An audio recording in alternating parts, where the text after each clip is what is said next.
Diego Armando Maradona dilahirkan pada 30 Oktober 1960 di Lanz, Argentina dan meninggal dunia pada 25 November 2020 adalah seorang pemain bola sepak profesional dan pengurus Argentina yang secara meluas dianggap sebagai salah seorang pemain terhebat sepanjang zaman.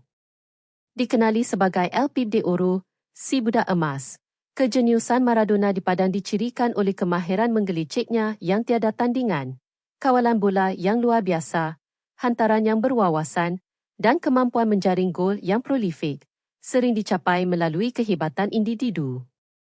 Permainan dinamik dan kehadirannya yang memukau menjadikannya ikon global yang melangkaui sukan tersebut. Kejaya kelab profesional Maradona merentasi beberapa pasukan terkemuka, tetapi tempuhnya yang paling ikonik datang bersama Napoli di Itali, 1984-1991. Semasa tempuhnya di sana, beliau memimpin kelab itu ke era paling berjaya dalam sejarahnya, mencapai pencapaian yang sebelumnya dianggap mustahil. 2 gelaran Serie A, 1987-1990, yang pertama dalam sejarah kelab. 1 Coppa Italia.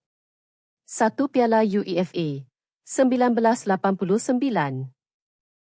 1 Supercoppa Italiana.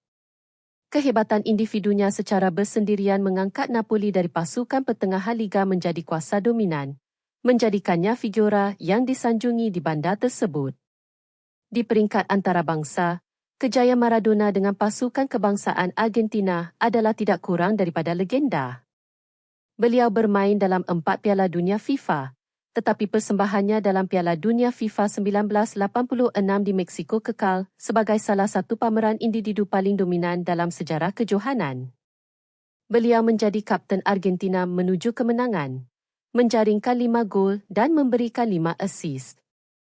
Perlawanan suku akhir menentang England menampilkan 2 golnya yang paling terkenal dan kontroversi gol tangan Tuhan dan usaha solo yang menakjubkan yang sering dianggap gol abad ini. Selain kejaya bermainnya, Maradona juga menceburi bidang pengurusan, melatih beberapa pasukan, termasuk pasukan kebangsaan Argentina dari 2008 hingga 2010.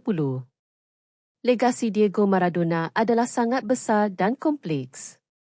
Beliau adalah genius yang mempunyai kelemahan, yang kehidupannya di luar padang sering bergelora, tetapi bakatnya yang tiada tandingan dan keseniannya di padang meninggalkan kesan yang tidak dapat dilupakan dalam bola sepak.